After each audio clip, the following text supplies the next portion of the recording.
Hello children, today we are going to continue our second chapter, Physical Features of India.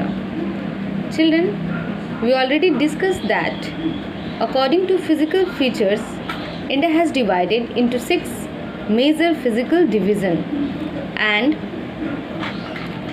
the northern mountain we already completed, and today we will start from the northern plain. Children, northern plain is a very vast area. You can see on the map it is spread from the Punjab in the west to Assam in the east. Okay, Assam in the east, from Punjab to Assam. It covers 7 lakh square kilometer area. Okay, northern plain covers 7 lakh square kilometer area, and it is 240 to 320 kilometer broad. Okay, it is 240 to 320 kilometer broad, and it is from north to west to east 24 kilometer broad, wider. Okay, same as Himalaya. Children, and this northern plain has formed by 3 important rivers. These are the Indus River, the Ganga River, and the Brahmaputra River. Northern plain has formed by the Indus River, the Ganga River, and the Ganga Brahmaputra River. Okay, and children, this northern plain has formed by the depositional work of river, so that's mainly alluvial soil are found in the northern plain, and it has suitable climatic condition and adequate supply of water. So this is more productive land of our country. So that's why this area is also densely populated. And children, we know that all the river comes from the Himalaya mountain, and they carry lot of sediment with them, and they deposit into the plain area, and then this plain has formed. Children, you know, this northern plain has broadly divided into 3 sections. Okay, this northern plain area has broadly divided into 3 sections. First is the Punjab plain. Okay, Punjab plain, this entire area. Okay, in this entire area come under the Punjab plain. You can see Punjab plain has formed by the Indus and its tributary. Okay, Punjab plains has formed by the river Indus river and their tributary. Okay, so that is also known as Indus river basin. Okay, children, what is tributary? Yes, tributary is the stream or the small river which join the larger ones. Okay, so you can see in the map Ravi, Chenab, Satluj, Ravi, Jhelum, Indus. These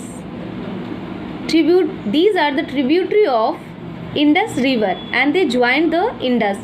Okay, so this area is also known as the Punjab plain, and the most part of the Punjab plains lie in the Pakistan area. Okay, Pakistan region.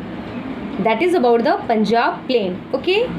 Then come to the next is the Ganga plain.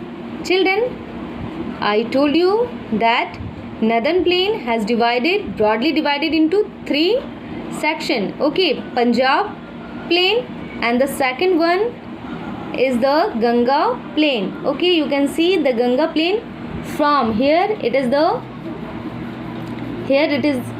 Ghaggar river to Tista river. It is in the West Bengal region. Okay, from Ghaggar river to till Tista river, this area come under the Ganga plain. Okay, Ganga plain, and many tributaries are there. You can see. Okay, Yamuna, Ghagra, Gandak, Kosi, Chenab, and Son are the important tributary of the Ganga. Okay, and Ganga and their tributary form the Ganga basin. Okay, Ganga plain. Clear?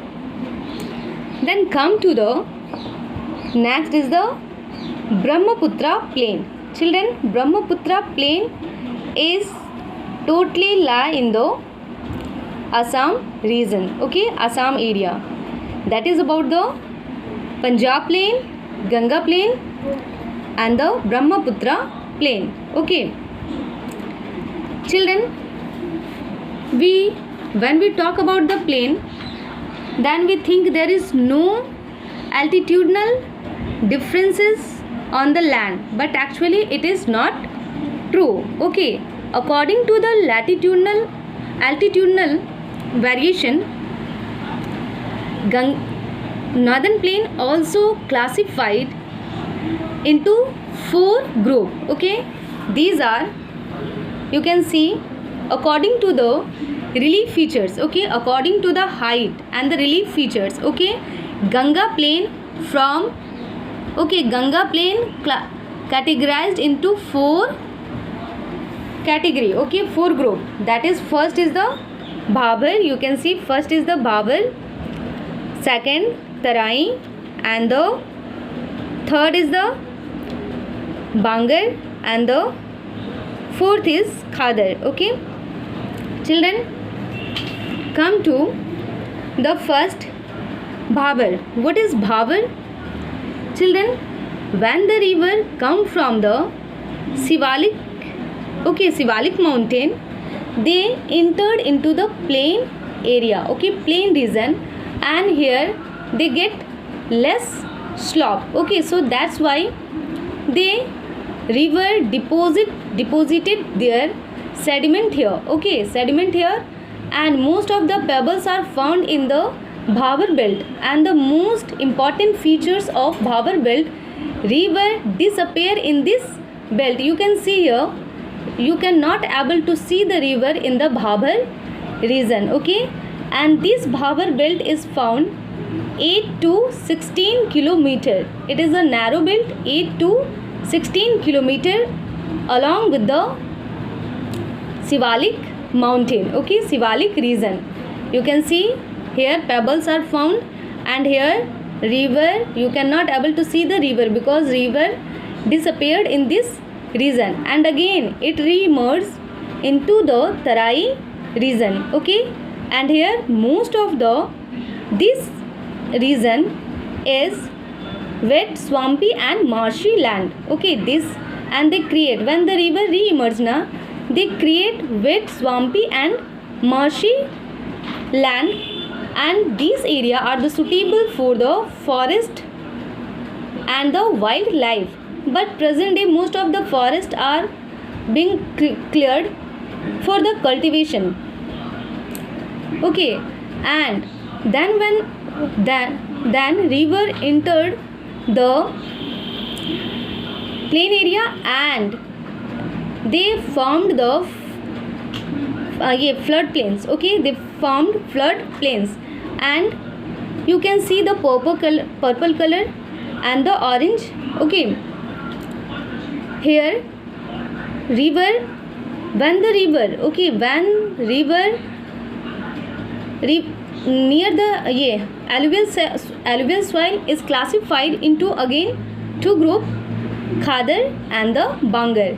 New alluvial soil, it is found near to the river. Okay, near to the river, purple color is indicating the new alluvial soil, that is khadar. Okay, it is found in the near the river, because it, when floods come, it again new layer spread in this layer, okay, in this region. And away, and the bangar is found in the far away from the river. Okay, you can see these are the bangar. It is also called the old alluvial soil. Okay, so river, near the river, khadar, new alluvial soil are found, and away from the river, old alluvial soil are found, that is called bangar. That is about the northern plain. Okay, then next we will discuss in the next video.